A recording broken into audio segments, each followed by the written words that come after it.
Hi everyone, welcome to World Vision's podcast, Usapang Makabata. I'm David Rioferio, Public Affairs Manager of World Vision. Ngayon po pag-uusapan natin ay faith and development. Gaano nga ba kahalaga na itagni ito sa mga ginagawa natin sa bahay, sa buhay, sa project, sa programs, sa lagay namin dito sa World Vision, pati po sa inyong mga trabaho. Kasama natin, our guest for today is Pastor Choi Magdaong. He is our manager for faith and development. Pachoy, welcome to Usapang Makabata. Thank you, David. Good morning. Salamat sa time na ito na nakasama ka. And thank you for this opportunity that we can share our ministry, especially our work sa mga bata. Opo. Pachoy, nung bagong dating ako sa World Vision, nung nakita kita, ay ang galing, merong pastor mismo doon sa office. Paano po kayo nakarating sa World Vision? Kayo po ba ano ba yun, nag-church muna tapos sa office, or ito po ba talaga yung inyong tinarget na sector halimbawa? Yeah, dahil yun yung background ko after ng seminary, na-engage ako sa mga ibang NGOs, na Christian NGOs. Then nakilala ko yung World Vision at nakita ko na mayroong opportunity to work. Nakailang palit ang name, no? But well, technically, when I started in World Vision 16 years ago, Wow. ito na yung role ko. Ito na yung role ko. Naiiba lang yung pangalan.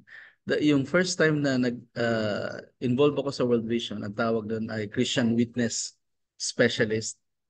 Tapos naging Christian Commitments. Tapos naging Christ-centered Commitments. Then naging Faith and Development. So ganun yung pag-evolve nung role, nung title sa Mhm. World Vision. Hindi lang sa Philippines, kundi sa partnership. So when I Opo. started April 1, 2008, so yun na yung role ko. Specific na on spiritual nurture for children, programming, church partnership, interfaith engagement, and staff formation that time. Meron pa. Mhm. Pastor Choi, pag sinabing faith and development, siguro darating sa isip ng mga tao, puro faith and development na pinag-uusapan. Pero sa ngayon, nabanggit mo, you are in Naga City and you're holding mental wellness program training. Ganun po, Yeah, ano? because Sige yeah, po. nandito kami ngayon sa Naga and we're helping teachers on the area ng mental health. And one of the major component kasi doon yung spirituality. Okay. Because World Vision is a Christian organization. And I think even other organization or mga researches, nagpapakita na malaki yung factor ng spiritual resiliency Mhm. on the topic ng mental health or any issues about mental health. Especially pag may disaster. So Oh. yung spiritual resiliency ay malaking factor siya. Especially for us as Filipinos na yung spirituality is very high. Mhm.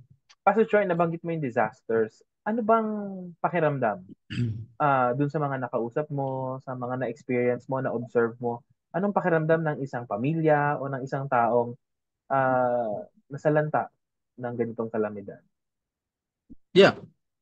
Oh, one of the major role na meron ako every time na may disaster is to go to the area right after a disaster and to help people for debriefing, critical incident management or PFA.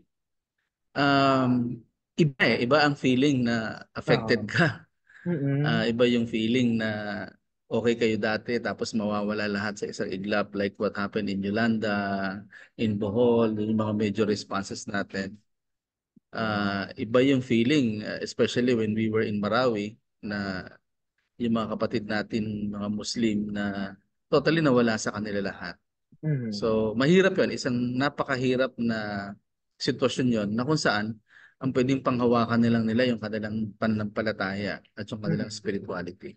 So, doon natin nakikita na napakalaki ng role ng faith, yung dimension ng spirituality. Every time na mayroong disasters, o hindi lang disasters, kundi maging part ng day-to-day life ng Mhm. ating mga kababayan.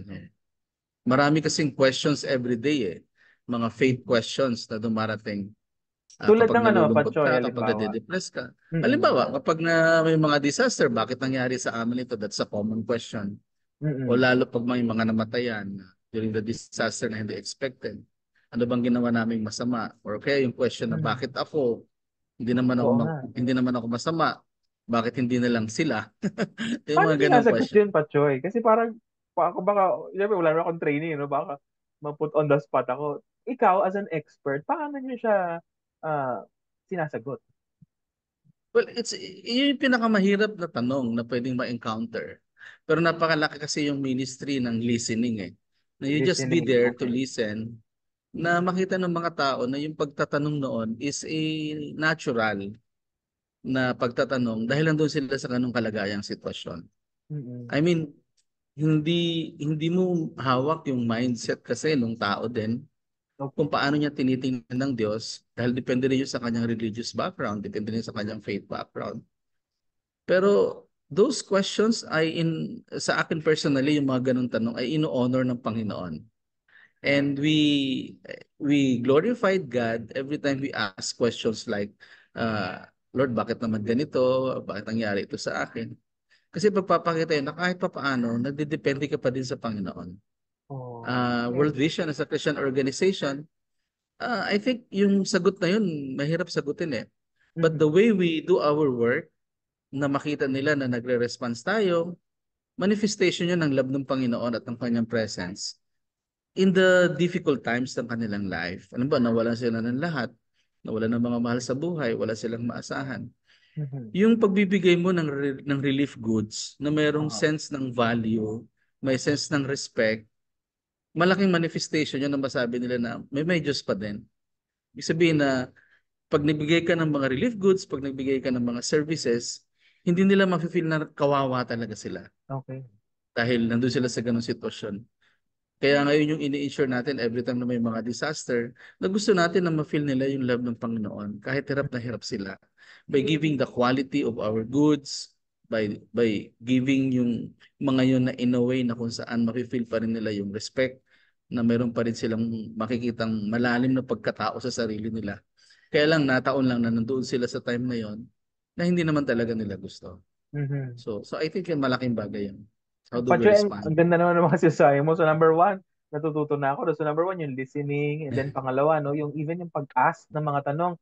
For those Mm. watching Yeah. and listening to the podcast, even pala yung pagtatanong po natin, na oo, na nag-glorify si God kasi nga, we highlight na tayo dependent pa rin sa Kanya.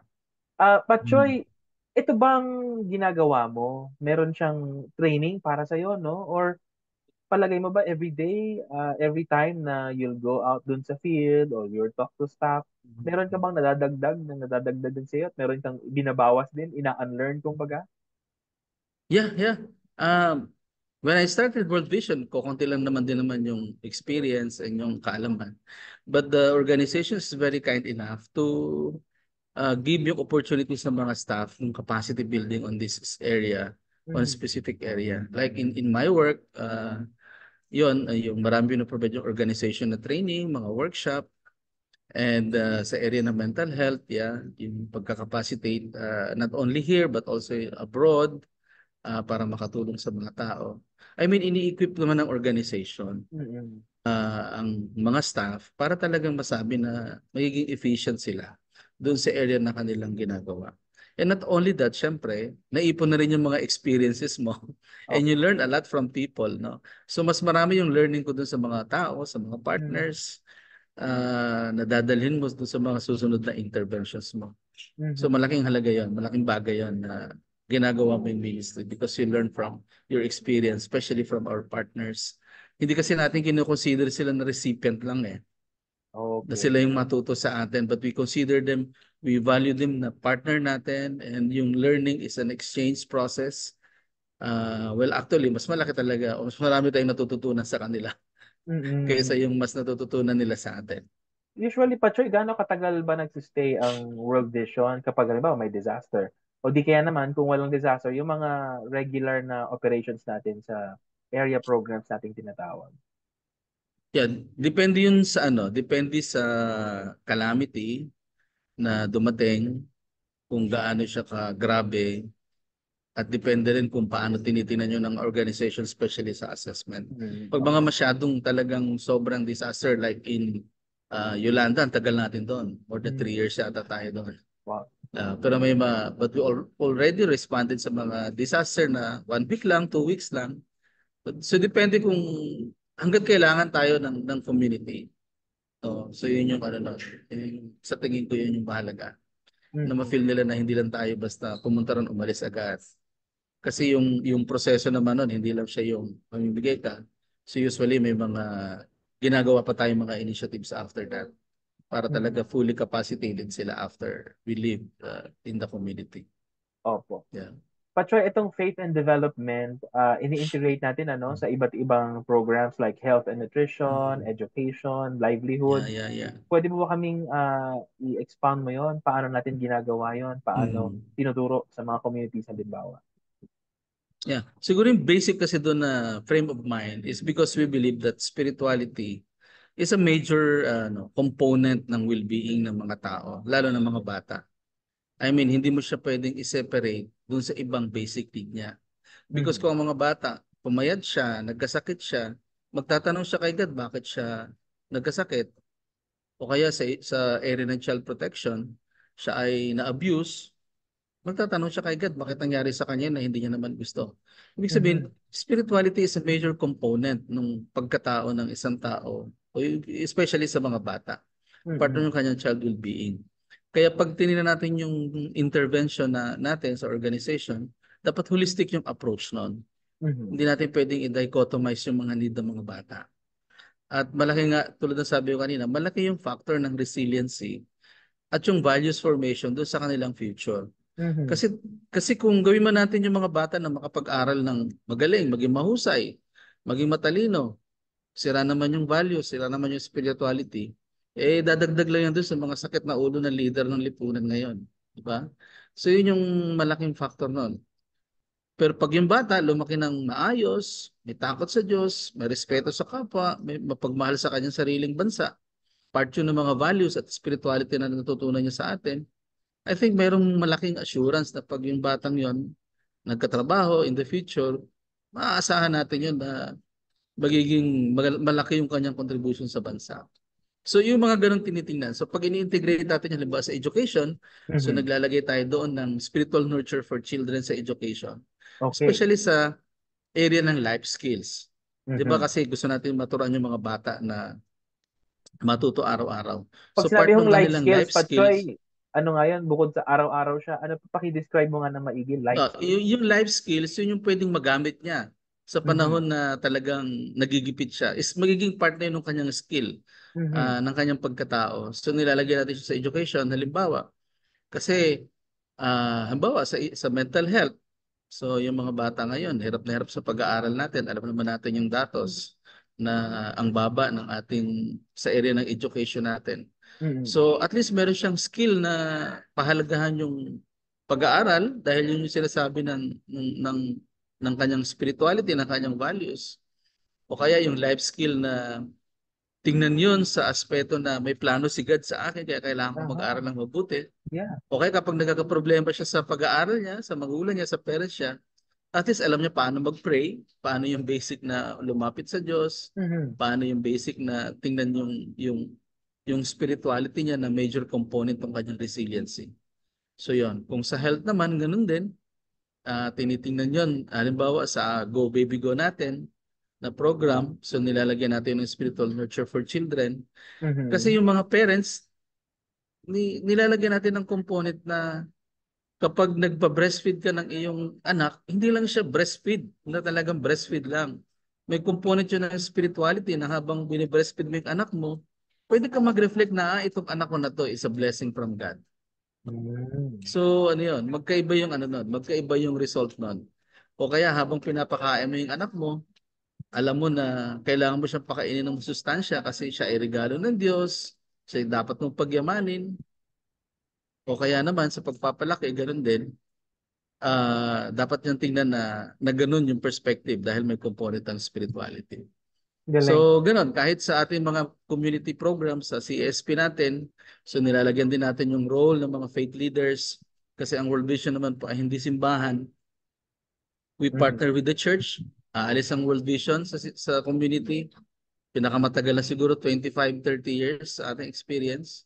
Pero yung mga simbahan doon, tumatagal ng 50, meron pang 100 years. Yeah. So ini-equip din natin yung simbahan doon sa aspeto na kung saan makaka-contribute tayo. But we recognize na sila yung main contributor doon sa transformation ng community. So ganun siya. Opo. Tinitingnan siya na major component siya ng kabuuan na Very good, very ginagawa good. natin.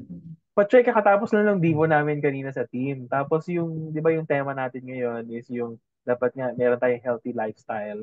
And then ang hina-highlight doon Mhm. ano nung material is dapat daw intindihin natin na konektado lahat, physical, spiritual, emotional, yung mga Mhm. ganong klaseng mga wellness natin. Mhm. Can you please elaborate on that? Oo, kasi mahirap naman mag-pray ng magandang panalangin kapag sakitin ka, 'di Totoo. ba? Oo. Oo, mahirap bumangon, mahirap mag-ministry, mahirap. I mean, konektado lahat 'yun kasi naniniwala tayo na ang ating katawan ay templo ng Diyos. So Pastor Choi, very So practical lang tingin natin dapat ano. I mean at least may practical na side pa rin, you know? may practical side na rin. For Mm-mm. example, lagi nating sinasabi doon sa aspeto na Jesus is the answer. Lagi nating sinasabi 'yon. Kaya lang may isang batang nagtanong, what is the question?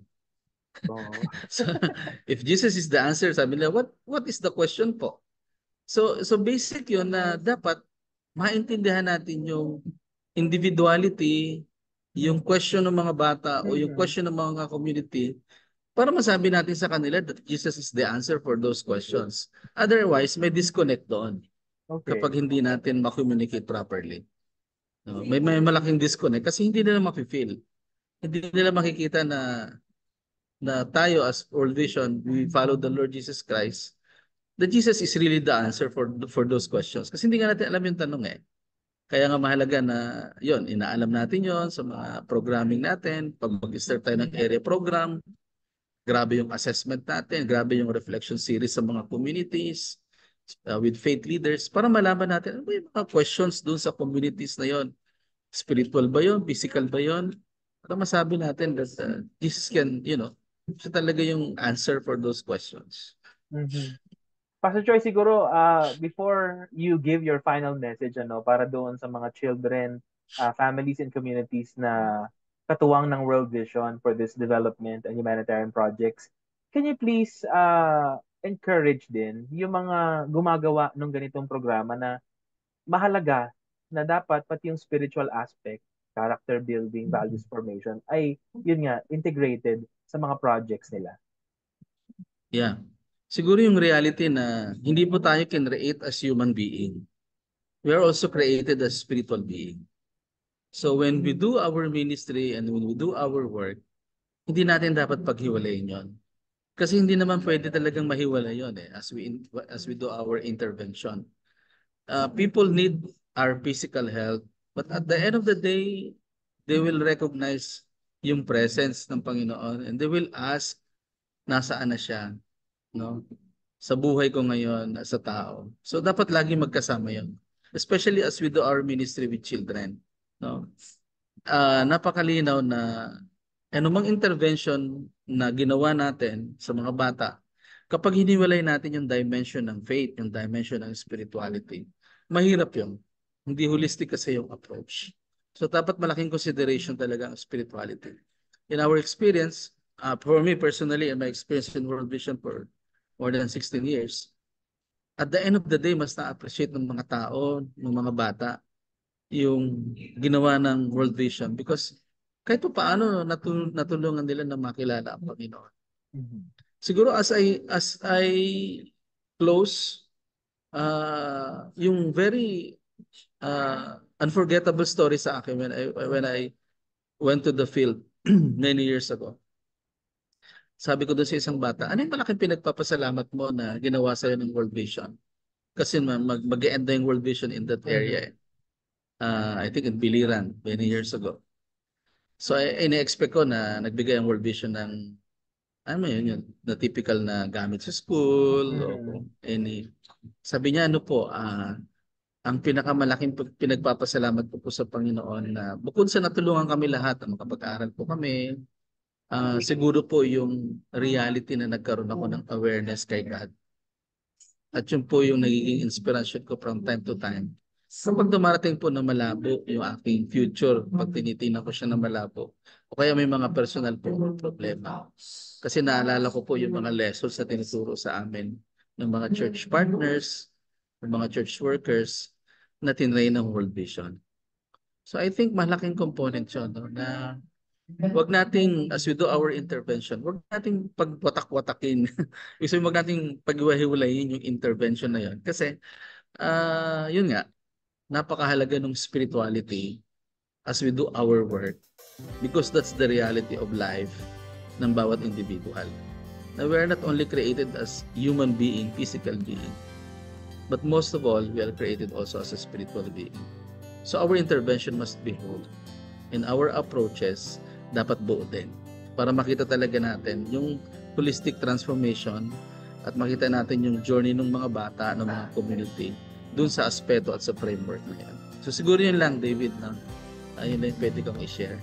Okay, maraming salamat po. Maraming salamat po, Pastor Choi, sa lahat po ng nakinig. Thank you. At sumama sa amin dito sa isang usapang makabata. Maraming salamat po. I leave you with this prayer from Proverbs 17:22. A cheerful heart is good medicine, but a crushed spirit dries up the bones. Maraming salamat po. I'm David. God bless you.